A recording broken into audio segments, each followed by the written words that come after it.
All right, yeah. so how about, I've talked enough. Questions from the group? You had commented online that you would only do this as long as you're having fun. The context of that was around the Halloween season. I stopped having fun about 5 years ago. No, honestly, I still have fun in this industry. I mean, someone asked me recently, what's your favorite part about blending? And honestly, it's the first cigar you pick up off the rolling bench. I mean, just to taste that first try, and if you nail it on the first try, you run around the factory dancing. I still have fun. I get to work with great people. I get to work with great tobacco, and I get to meet a lot of great people in the industry. The marketing side, people think I have a degree in marketing. I never went to school. I grew up on the Sunset Strip. I learned how to show girls my half-naked body on stage. You know, that's about as marketing as I got when I was a kid. You had to be 145 pounds and dripping wet to be cool in the music industry, and that was my first lesson in marketing. So the cigar industry marketing, I never knew how to do it. I just went with what I knew was right and what I knew was the truth. And I learned from guys like this who stands next to me or sits next to me, very quiet, but he really taught me about what it was to be truthful in the industry and to call bullshit on people who are telling you lies. I mean, he taught me a lot about cigars when I was first starting, and how to pick apart a cigar and tell you what it is. And if people don't know, this is the guy you want to listen to, because he teaches everybody, including the Fuentes, including the Padrones. People have been doing tobacco forever. This is a guy that knows everything. So yeah, am I still having fun? Absolutely. The marketing side gets a little tough, and I have a problem with some of the marketing in the industry, and that's where I think I lose my fun in the industry. Lance? Pete, did you ever, during this process, have a moment of crisis when you started doubting yourself? How did you come back? In my first year, the factory had a crisis because they put a lot into me, thinking that I was going to be able to sell a lot of cigars, and I was doing it as a hobby. I still had a regular day job at the Grand Event Room. I worked the Grand Event Room for 3 years before I decided to jump ship and do this full time. So yeah, it was hard to disappoint people that treated you like family and tell you, hey, I can't have you make any more cigars this month because I can't sell them. So that was the most crisis I had. The other crisis would be Collecting the bills. Collecting the bills. But I think the biggest crisis is when you fail at something, and it could have been like a mistake in the factory with packaging, and maybe a wrapper was too thin. You start to question what you're doing, and you have to apologize a lot, and you have to start fixing problems. But I think I've worked through a lot of those problems already. Now it's really about me questioning what I do. If I'm in the factory and I know that the blend is the blend, I start to second guess it a lot, to the point where I always defer to Jaime and Pepin and make sure they're satisfied with the blend so they don't feel bad about rolling it. I mean, it's one of those things where they won't make a bad cigar, but if I pitch them a blend and I say, this is the blend, this is the blend, if they make it and they don't like it, they don't feel good about it. So I always make sure they're happy with it. How often does that happen? Not that often, thank God. That's good, yeah. But even with La Dueña that I did for the Garcias, it's their cigar.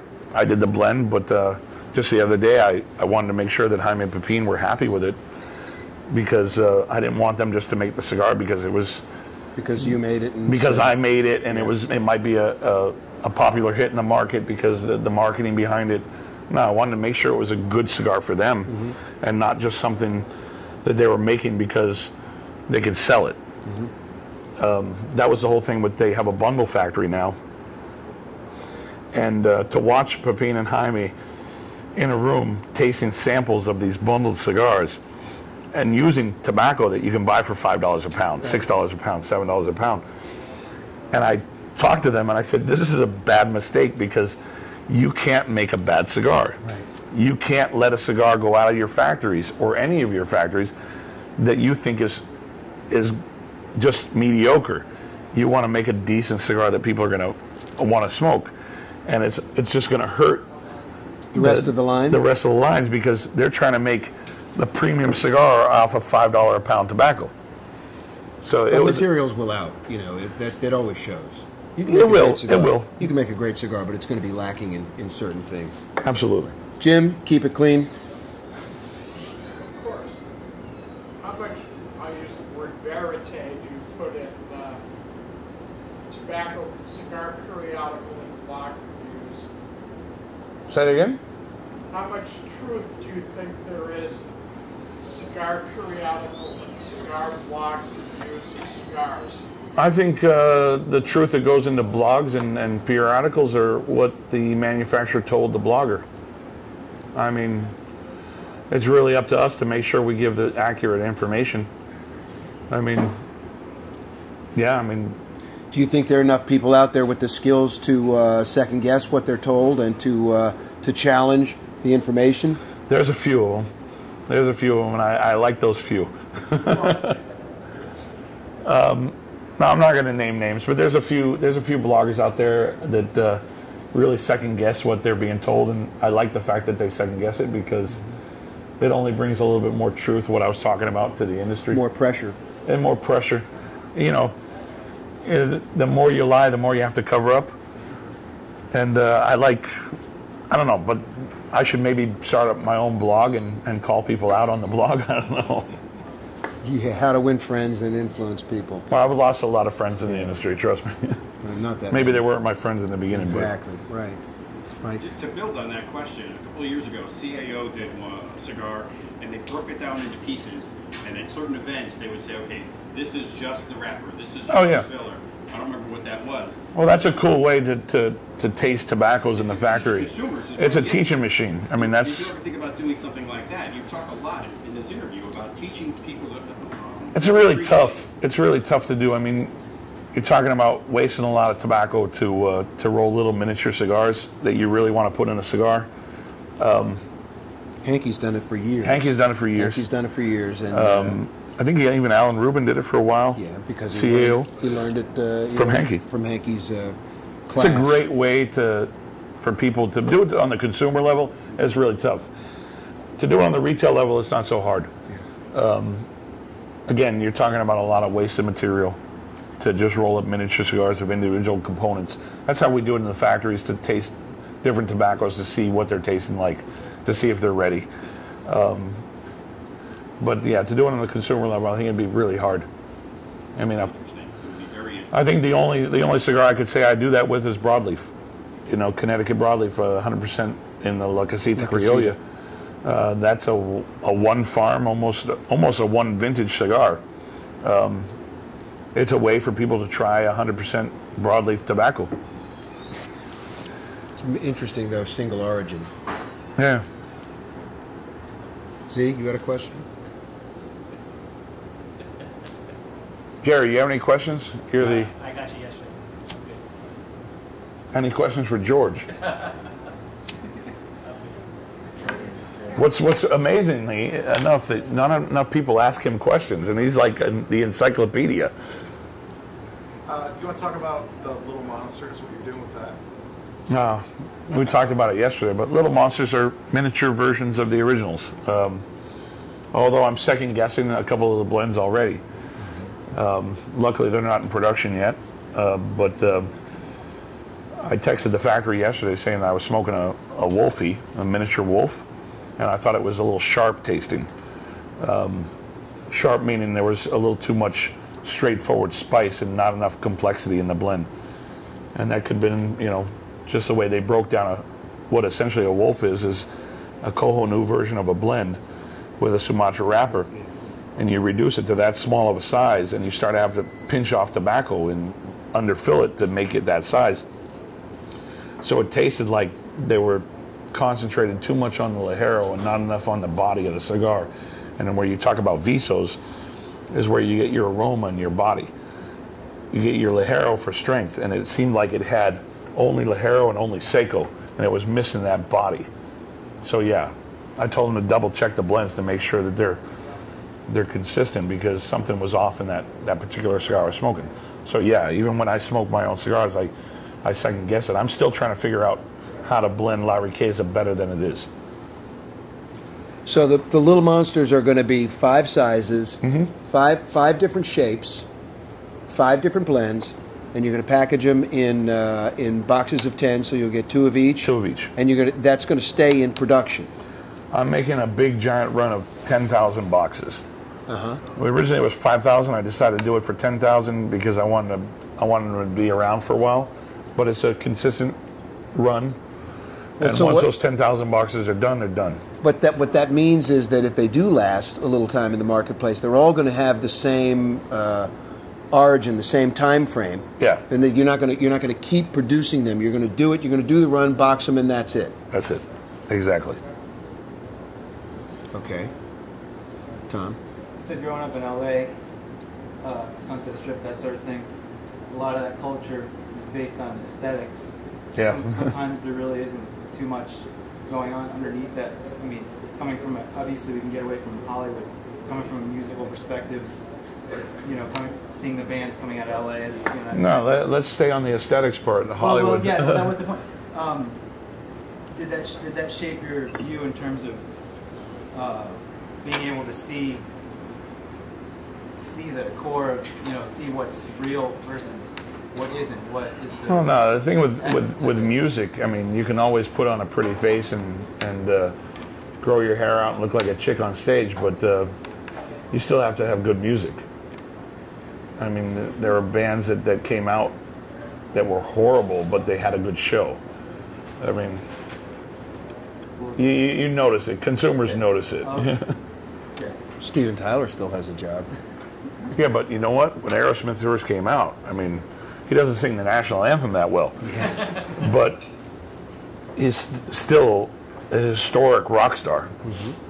And he smokes cigars, so I like that.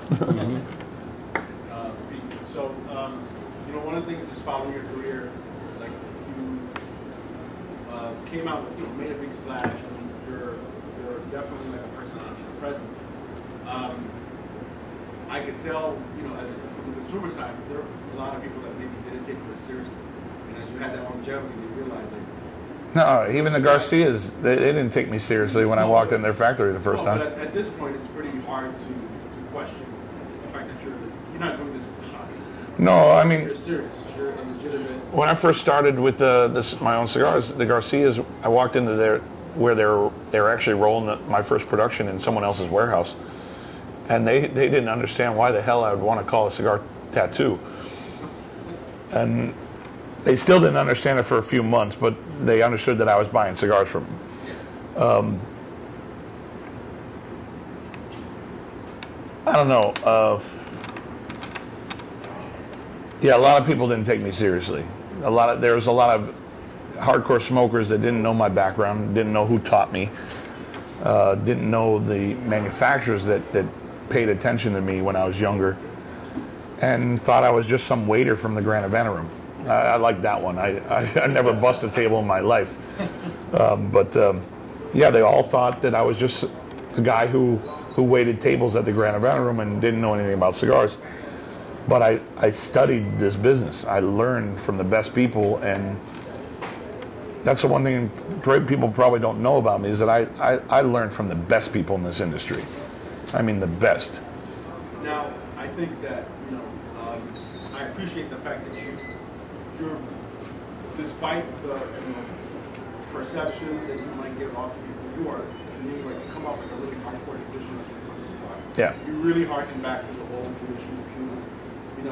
They're the way you said. My thing is, what do you see? There are going to be people coming up behind you. They're going to look to you as the model. What do you think? I would hope so. Future I mean, what do you want? that's what a cigar. I mean, honestly, that's what leaders in industries do. I'd hope to be one day considered a leader in a sense. I joke every once in a while that I want to die in this industry, and I want to be walking around when I'm 80 in the trade show, and people saying, "Oh, that's old man tattoo." I want. What would you advise, like, the future manufacturers? What do you want to see them do that maybe you weren't able to do? Or give me the benefit of your experience now. Kind of avoid some of the pitfalls. No, I mean, follow tradition. Be honest to yourself and to the tradition of the industry, and make a good cigar and not try to bullshit people. Simple. It'll be better off for all of us. I mean, the consumers will love it. Again, George said it's the heyday to smoke cigars because we're making better and better cigars.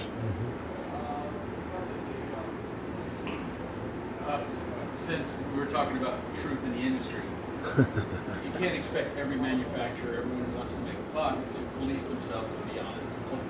No, of course not. I mean, we're all in this business to make money. Right, but do you advocate maybe either a regional or industry, for lack of a better term, consortium, like they have with wine? It'd be lovely. Or is it better that the local tobacconist becomes more educated and proactive themselves, which then can change the industry? A little bit of both. But I think it still falls on the manufacturer to teach the tobacconist and the tobacconist to teach the consumer. It's knowledge, and it's nice to have that knowledge be passed on truthfully and not, it's that old story of someone, hey, I whispered to George that, I was in the bathroom and a girl walked in, and next thing you know, I'm having sex with that girl in the bathroom 20 people later, I would love to see like some type of organization. Maybe it's the CRA, I don't know. Maybe it's the CRA that comes in and legitimizes everything we do. Making sure that we're the ones that, if we're using Habano, I mean, but it all takes, I don't know. It takes an enormous amount of knowledge to have appropriate oversight. Exactly.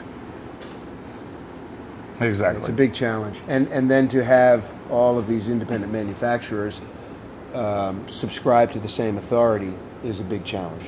But you're right that that there's no reason why a consumer group like CRA couldn't be a voice for enhanced integrity. Perfect. That answer enough there? No? Yeah, Jerry. Going back to bloggers. Yeah. What do you think and maybe George can weigh in on this too, but what do you guys think is our responsibility, our role in the industry as bloggers? I think you're in the media business. I mean, the integrity of the media business, like Cigar Aficionado, like don't ask a cigar manufacturer, and I'm going to tell all you bloggers, don't ask a cigar manufacturer for free cigars. Buy them and judge normally. Don't go out there and say, oh, I like the cigar because this guy gave me it. Simple. Have integrity of what you do. One of the things that has to be is that you need to respect the diversity of the audience that you're reaching. So that means there has to be clarity about your position, why you do what you do, and also to some degree, especially when you're offering reviews. Because don't forget, a review in almost any format doesn't make any difference whether it's something that I write on a card that goes on a box, or that Cigar Aficionado publishes, or that you print as an opinion. Is being used as a buying decision. It's affecting the marketplace in a lot of ways, and I think at this point there's as much a lack of transparency about the process from the diversity of people that are weighing in with an opinion, which can have a dramatic impact. In other words, it can cripple a cigar brand's chance to succeed. It can give them a giant boost, or it can fall somewhere in between, but it has an economic impact. And so the process by which you arrive at an opinion, and how you validate what it is that comes onto your desk should be part of the information that a consumer gets when they're receiving that. Because if not, then the thing is that you might be pursuing the best possible path of objectively evaluating the things that are in front of you, but your brother blogger doesn't pursue the same thing, and in the marketplace those opinions can end up having the same weight when they shouldn't. So what and again, to a degree, a lot of that should be in the form of pull rather than push. The consumers are the ones who should be saying, "Hey, I want to know how you got this. You know, where did the cigars come from, and what's your process, and who's the viewpoint?" And I mean, if you with any review process, and it doesn't make any difference whether it's cars or food or movies or cigars. People have a tendency to become familiar with somebody and embrace their point of view.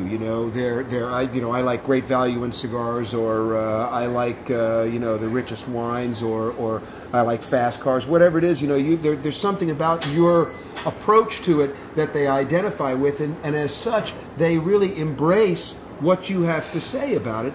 And if you are being influenced, and I'm using the you general, not the you specific to you, Jerry, obviously.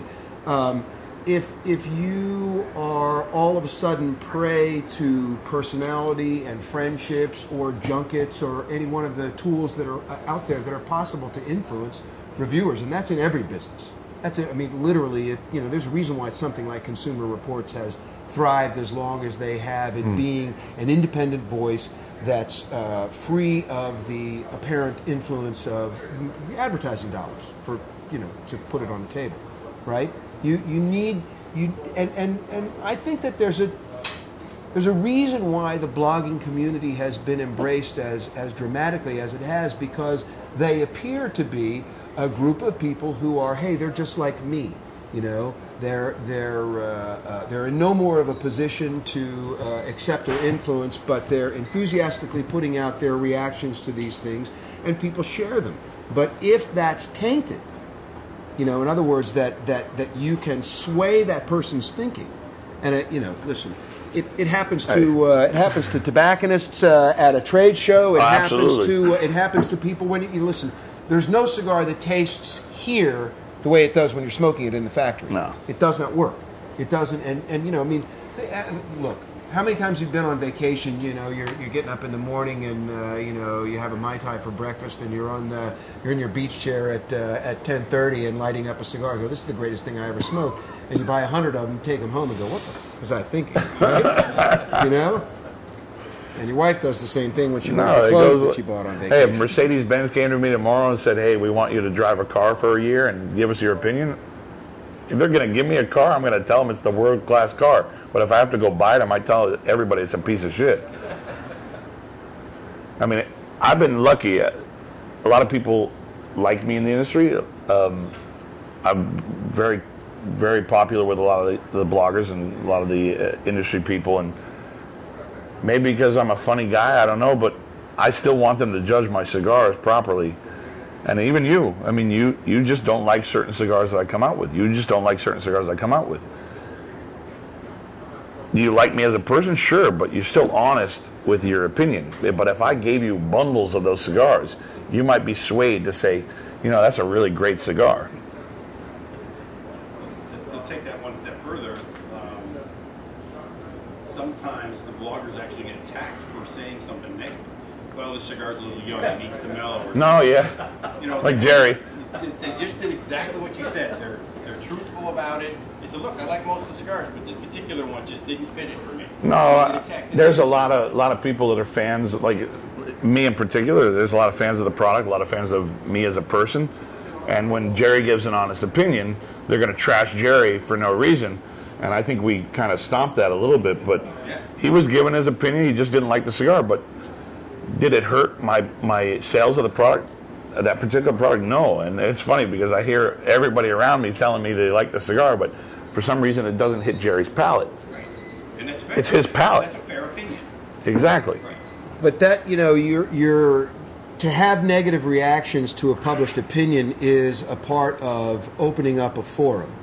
And if you got to be able to take that. You have to be able to take that.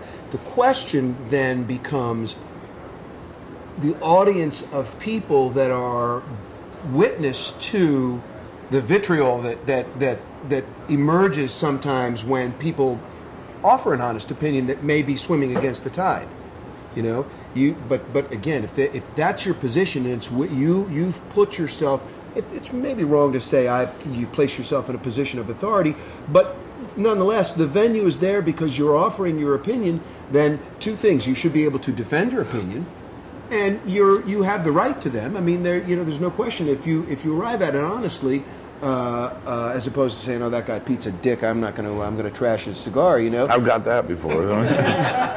No. Yeah. But the thing is that it's the nature of the beast is that you're by having a forum like that that's open and wide like that.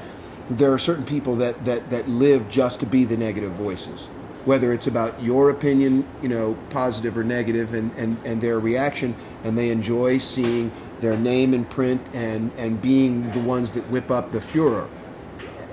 That's probably never going to go away as long as you have something that is as broad as the forums are these days.